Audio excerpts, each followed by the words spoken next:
আসসালামু আলাইকুম। 24 ঘন্টায় 50,000 বাংলাদেশি প্রবাসী আটক, সৌদি আরবে ব্যাপক গ্রেপ্তার অভিযান। এই অভিযানে শুধুমাত্র বাংলাদেশিকে টার্গেট করেই সৌদি আরব পুলিশ কিন্তু গ্রেপ্তার করছে।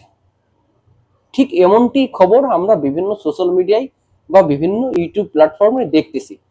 শুধু তাই না, আমিও বিগত 2 দিন আগে একটা ভিডিও দিছিলাম, সেটা হচ্ছে সৌদি আরব গরম। এখানে সৌদি আরবের অনেক প্রবাসী ভাই গ্রেপ্তার হচ্ছে বা তারা অভিযান চালাচ্ছে সৌদি সিকিউরিটি ফোর্স। আমি বলিনি কিন্তু বাংলাদেশিদেরকে গ্রেপ্তার করছে, আমি বলছি সমস্ত দেশের প্রবাসীদের, যেমন হতে পারে ইয়েমেনি, মাসরি, সুদানি, ফিলিপিনি, ইন্ডিয়ান, পাকিস্তানি, বাংলাদেশি। এরকম অভিযান কিন্তু চলে, কিন্তু কোনো কোনো সময় একটু বেশি হয়ে যায় অভিযান, কোনো কোনো সময় কম হয়ে যায়।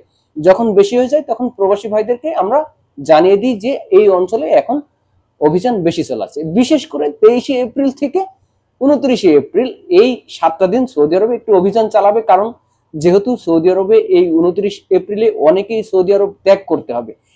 আদৌ তারা ত্যাগ করছে কিনা বা মক্কাতে অবস্থান করছে কিনা, কারণ তাদের সামনে বড় হজ, তারা একটা বড় পরিসরে একটা অভিযান চালাবে, এটা স্বাভাবিক।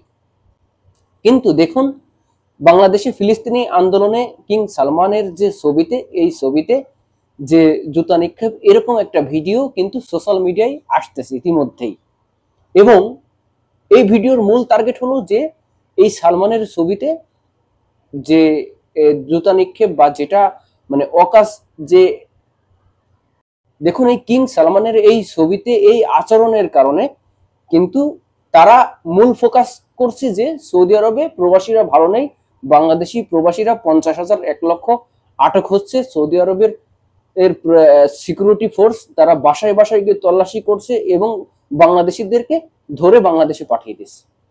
ভাই, আমরা তো সৌদি আরবে আছি, আমরা তো এরকমটা দেখলাম না, আমরা তো এরকমটা শুনলাম না, বা আমি সৌদি আরবের বিভিন্ন মাধ্যম থেকে জেনেছি যে এরকম কোনো নিউজ বা এরকম কোনো খবর সৌদি আরবে নেই। এমনিতে প্রবাসী ভাইদেরকে একটু একটু সতর্ক করা হয়, কিন্তু ভয় দেখানো হয় না, কারণ প্রত্যেকটা প্রবাসী তার নিজস্ব যে ব্যবস্থা নিয়ে সৌদি আরবে চলাফেরা করে এবং তাদের একটা পার্সোনাল সিকিউরিটি আছে। তারা সৌদি আরবে আপনার চেয়ে অভিজ্ঞ, তারা দীর্ঘদিন ধরে আছে, কিভাবে কাজ করতে হবে, কোথায় চেক হচ্ছে, কোথায় পুলিশ আছে বা কোথায় থাকবে, এটা তারা কিন্তু সৌদি আরবে জানে। সুতরাং আপনারা যে ক্ষতিটা আমাদেরকে করছেন এই সকল সৌদি আরব প্রবাসী ভাইদেরকে, দেখুন সৌদি আরবে কিন্তু বাংলাদেশের অন্যতম রেমিটেন্স মার্কেট। এক কথায় বলা যায় যে 1 নম্বর রেমিটেন্স বাজার হলো সৌদি আরব থেকে বাংলাদেশে যায়। এক কথায় বলা যায় যে সৌদি আরব হলো বাংলাদেশের প্রধান রেমিটেন্স আয়ের উৎস। কিন্তু আপনারা এই ভিডিওটা সোশ্যাল মিডিয়ায় আনতেছেন, ফেসবুকে আনতেছেন। যদি আপনারা এই ভিডিওটা নিয়ে আসেন এবং এটি যদি সর্বশেষ সৌদি মন্ত্রণালয়ের কান পর্যন্ত পৌঁছায় বা তারা যদি দেখতে পায়, তারা যে প্রতিক্রিয়া করবে না এটার গ্যারান্টি কিন্তু আপনারা দিতে পারবেন না। সুতরাং আপনারা শুধু শুধু আপনার কোনো কমন সেন্স না খাটিয়ে শুধু দুই একটা ভিউ বা অন্য কোনো উদ্দেশ্যে আপনি যে গুজব রটাচ্ছেন এবং এই যে প্রবাসী ভাইদেরকে, লক্ষ লক্ষ প্রবাসী ভাইদেরকে বিপদে ফেলতেছেন, এটার দায়ভার কি আপনি নেবেন? দেখুন, সৌদি আরবের যে সকল প্রবাসী ভাইয়েরা আছে সুখে শান্তিতে আছে। দুই একটা অবৈধ প্রবাসী ভাইয়েরা যারা আছে তারা গ্রেপ্তার হয়, দেশে যায়, আবার আসে। এটা নিয়ে ভয় পাওয়ার কোনো কিছু নেই।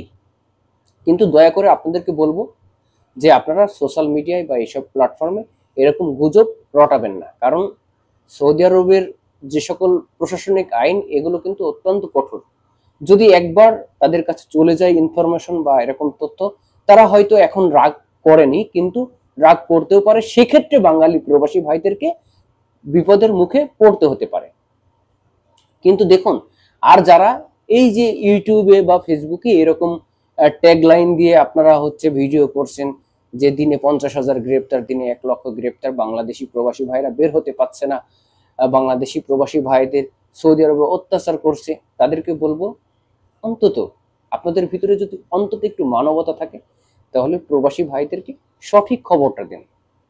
আপনারা তাদেরকে গুজব রটাবেন না, কারণ তারা এমনিতেই প্রবাস জীবন মানেই মানসিক অশান্তি, এমনিতেই অনেক ঝামেলা বা অনেক ব্যস্ততার মধ্যে তারা সময় কাটায়। তার মধ্যে যদি আপনার এই গুজব থাকে, একজন ভাই মনে করেন আপনার গুজবের জন্য ভয় পেয়ে কোন রকম তার বিপদ হলো, তার দায়ভার কি আপনি নিতে পারবেন?